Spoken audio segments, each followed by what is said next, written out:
Well, welcome everybody once again to this, the 10th edition of the SALT Lunchbox. My name is Dave. I'm the founder of SALT Sport and Life Training. As most of you know, typically we present into sporting clubs around the topics of wellbeing and mental health, respect and equality, leadership, culture, positive coaching, positive parenting, and so on. But due to the coronavirus, we're instead working on these webinars and really enjoying the different audience and the different experience that we're having. The aim is to inspire and connect. We hope that this will help you to take at least one thing away with you. We've included a new slide at the end of a challenge point or an action point that we'll include into every presentation. And we hope too that it brings you connection, that it helps you to connect more closely with your family and loved ones, but also with this new group of people who gather each Monday, Wednesday and Friday to partake in the SALT webinar. As always, we'll have the Q&A icon and the chat icon at the bottom, and we encourage you to be involved, to write comments or questions and to make them available for analysts, for the panelists and for the attendees all to see. We want to thank our sponsors, as we always do. We wouldn't be able to do this if it weren't for Eastland, Bendigo Bank and FC Business Solutions.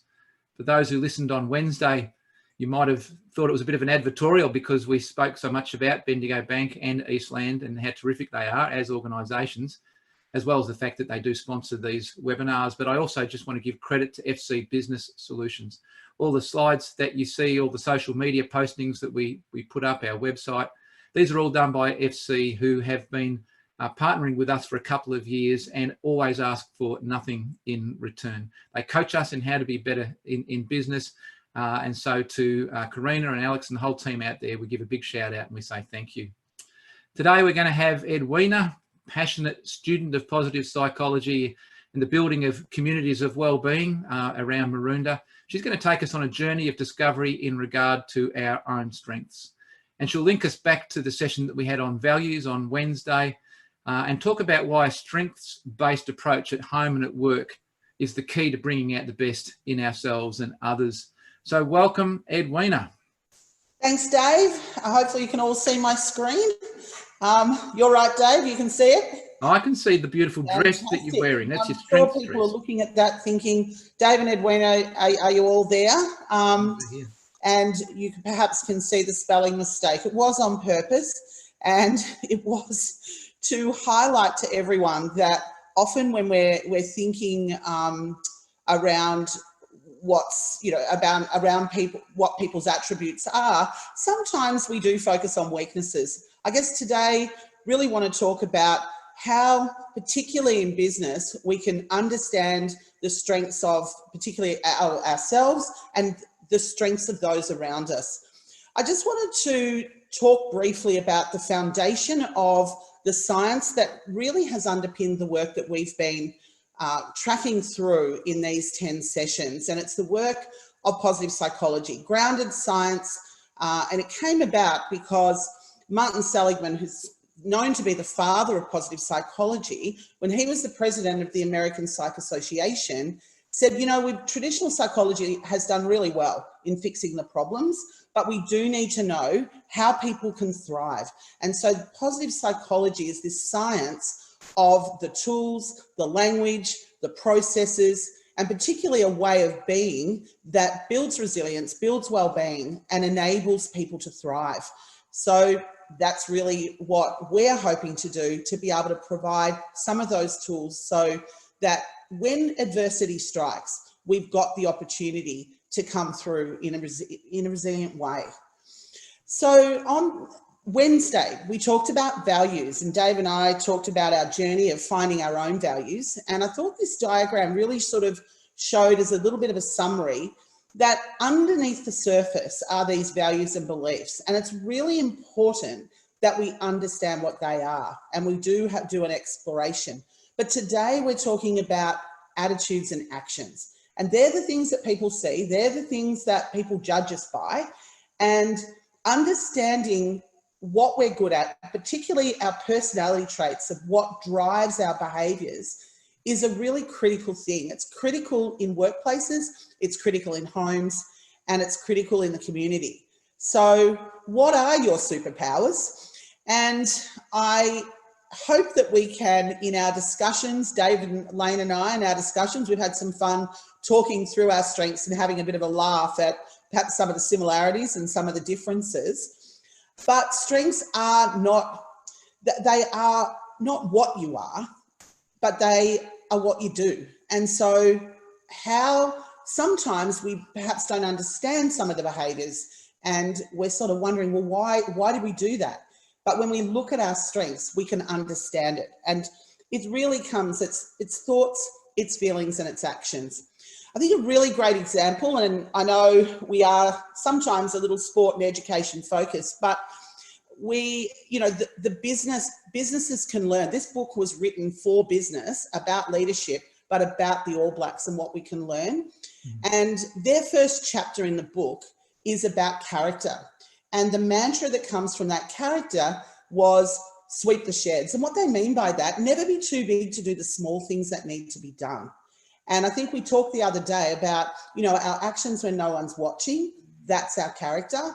And so the All Blacks now would much prefer to look at character and use that. Obviously, talent is really important, but thinking about character is equally and sometimes more important, because the champion team is going to always trump the team of champions.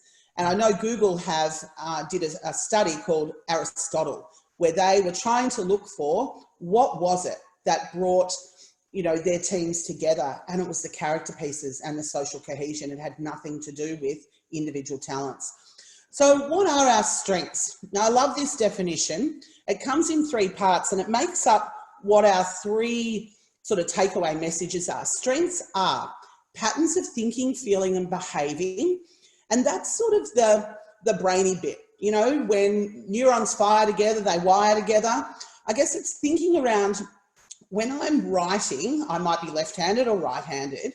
When I write my name with my right hand, if I'm right-handed, then I find that quite easy. But if I pick up my pen in my left hand and I try and write my name, it's quite tricky. And strengths are like that. When you're using the ones that are really familiar to you, the ones that you like, it's easy. And on top of that, you've got to feel good doing it. So you might have talents, but you mightn't always want to do it, and you may not feel energized. But when we're using a strength, we feel energized, we feel engaged, and that's when we know that this is a strength. And so it's this notion of it's easy, we feel good, and when you put those 2 things together, it enables us to perform at our best. So using a metaphor of an orchestra, there are many instruments in an orchestra, and with the VIA character strengths, there are 24 of them. We'll have a look at them in a moment. But if you consider that you're the conductor, and you can pull on the triangle of humility, or the harp of creativity, or the trumpet of bravery, or you can think about silencing some of those things. And even though some might be up at the top and some might be down at the bottom, we've got access to strengths at all times. And the great thing about teams, and really with work teams, it's so enlightening to know that my prudence strength might be down the bottom, but someone on my team does have it. And when we put those things together, we get this collective efficacy. And we know from that, we then get enhanced productivity. So this is a really important opportunity, I think, to be able to get our teams to all be using this language around strengths. So here they are. I know the picture's not particularly great, but if we send you this file, it's actually a lot better. You can print it out, but you can see that there are 6 different virtues at the top with strengths underneath.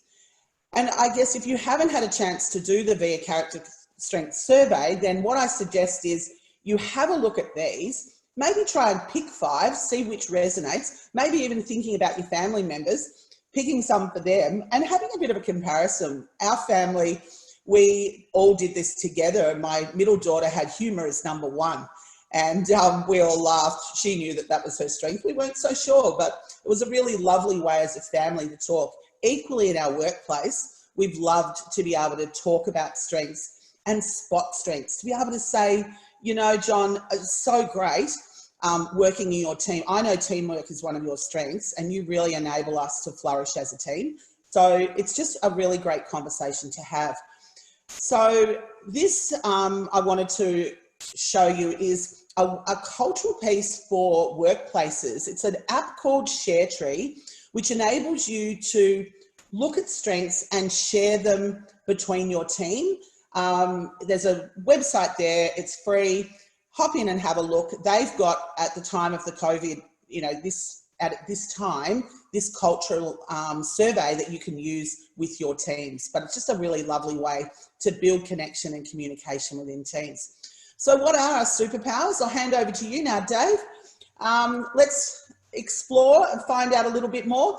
I guess as we do come, one of mine is creativity. And I had this situation a few weeks ago. My glasses, I've been really creative and had to stick them together because Brendan sat on them.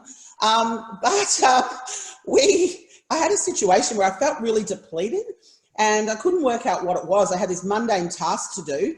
And what I realized was I'd been really productive. I'd done this task. I'd procrastinated for about a month, but I hadn't been able to use creativity. And I just felt so depleted at the end of the day. And it took me sort of driving home and really contemplating and thinking about that to realise just how important creativity is. But I'll hand over to you and let's find out more about what your strengths are. Oh, good. And we should bring Lane in too if you're out there, Lane, somewhere.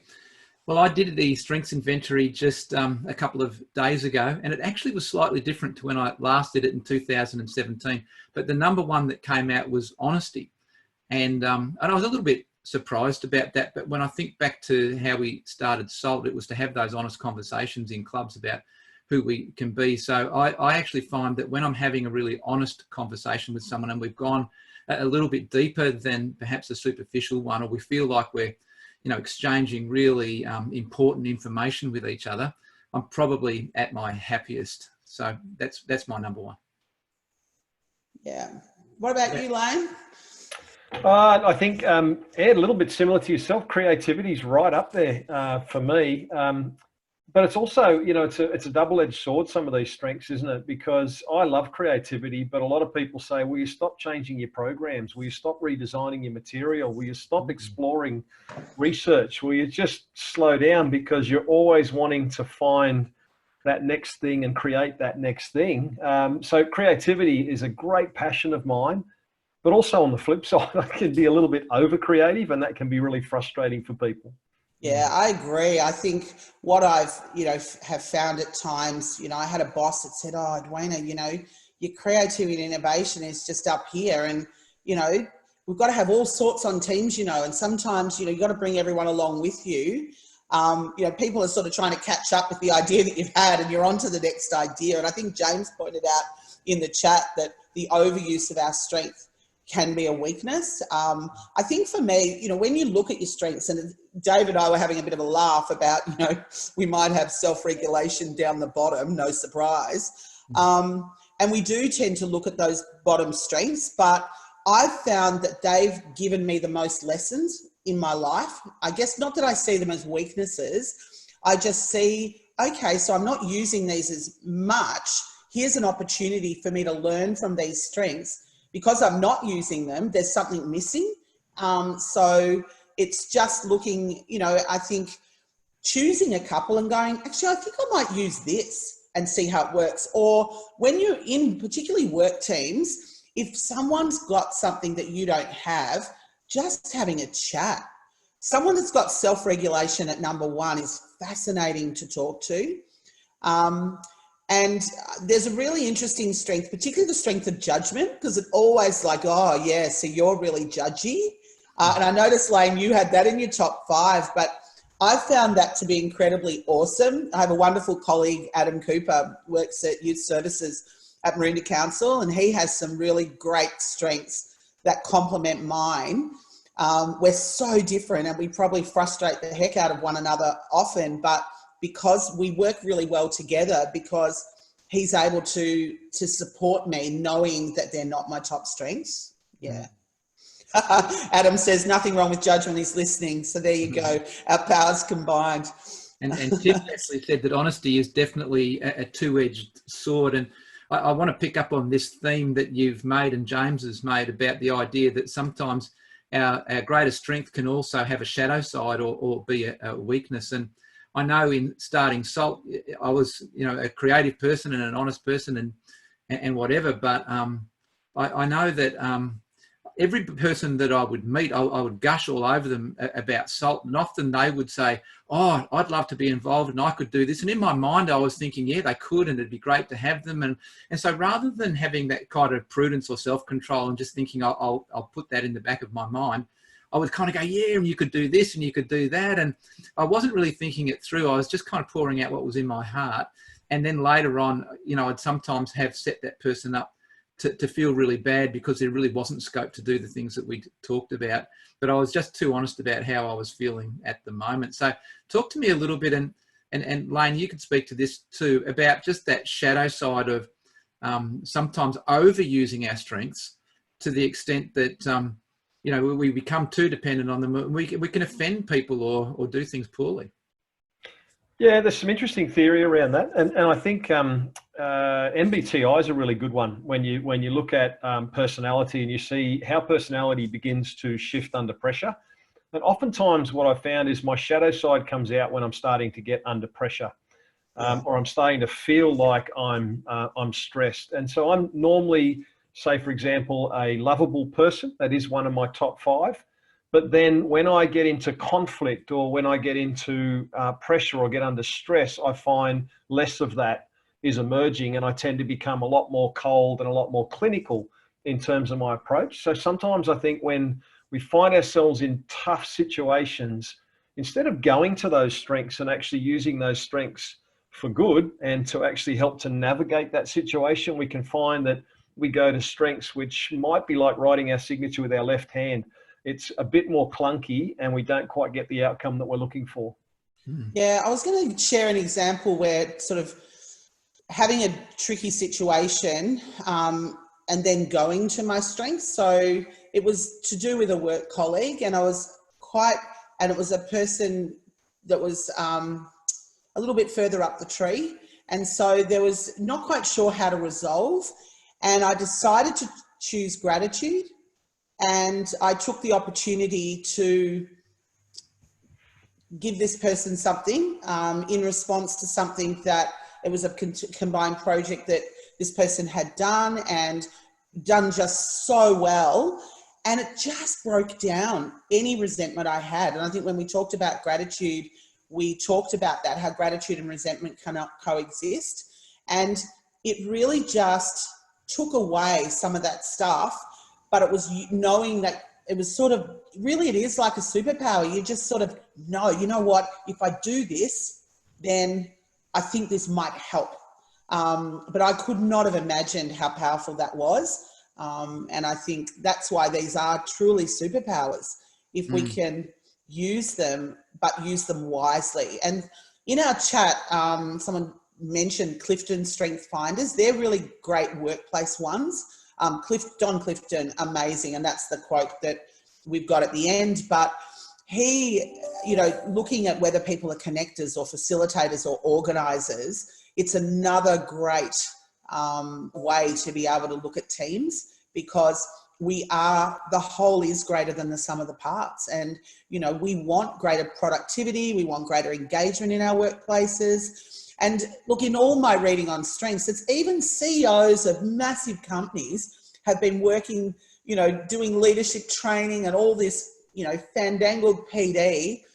They have this conversation and they're like, wow, why didn't I see this 20 years ago? So, this is a conversation, a common language that you can have at home with your kids, strength-based parenting, and Dave's going to pick up a bit on that on Monday. But we can have these conversations at home. Your kid leaves the bike at the front door and it gets you frustrated, but maybe they've taken all the dishes out of the dishwasher. What are the things, particularly at home at the moment when we're all on top of one another, looking for the good things and then perhaps saying, maybe I'll just put those negative things, that negativity bias, being aware of that and just making sure that we look for the good. Doesn't mean that we exclude the weakness. That's not it at all. It's not about Pollyanna and going, oh, everything's la la. It's not. It's saying, let's just be strength focused, because we know when people are energized that we're going to get greater productivity. And it's in that point we can then bring in some of the weaknesses.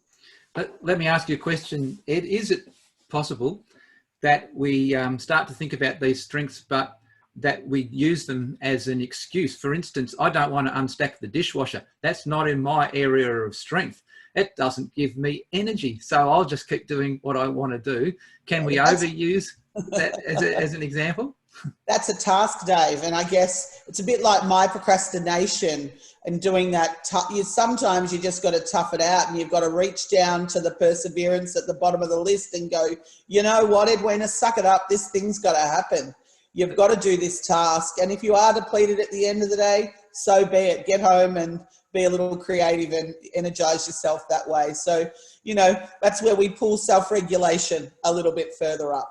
But I reckon you probably stack the dishwasher differently every single time. Absolutely. Absolutely. You got to do it differently. It gets boring, Dave. It gets boring. Does. Yeah. When I started Salt, you know, I wasn't thinking about any of this, but now having done this particular study, I realise why it is that I feel so alive in front of those groups. And when we went into clubs to begin with, I reckon that part of the reason why the binge drinking culture and the failing to be vulnerable and so on was because actually we weren't being honest with each other. You know, men were actually saying I'm okay when they weren't, or they were saying, no, I love binge drinking when they didn't. And I remember asking some questions, and as I was asking them, I was thinking, gosh, I don't know that I can say this. I remember saying to one guy, tell me, could you go to a party and not use drugs? Because he'd said that he was a drug user. And he said, oh, probably not. And I asked him a series of questions. In the end, I said, do you think possibly you're addicted? And he said, well, I'd never really thought about it until you asked me this line of questioning, but actually maybe I am. And later on, he came up and he said, I didn't realise, but I'm going to do something about it.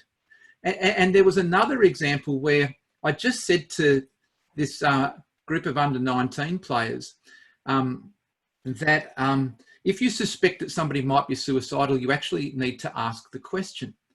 And I then started asking some questions of the group, and a guy who was answering, it seemed to me that he was very, very, very upset and possibly suicidal. And I didn't want to ask him in front of everybody because I felt like that would just embarrass him and it wasn't the context. But having just said that you've got to do it, I felt like I had to do it. So I said, are you thinking about suicide? And he just broke down in tears. And to the great credit of either guy, either side of him, they leaned in and they hugged him. And the whole place went dead silent, and it was so awkward. And I went around the back and I just said to them, hey, it's going to be okay. And we're going to get you some help.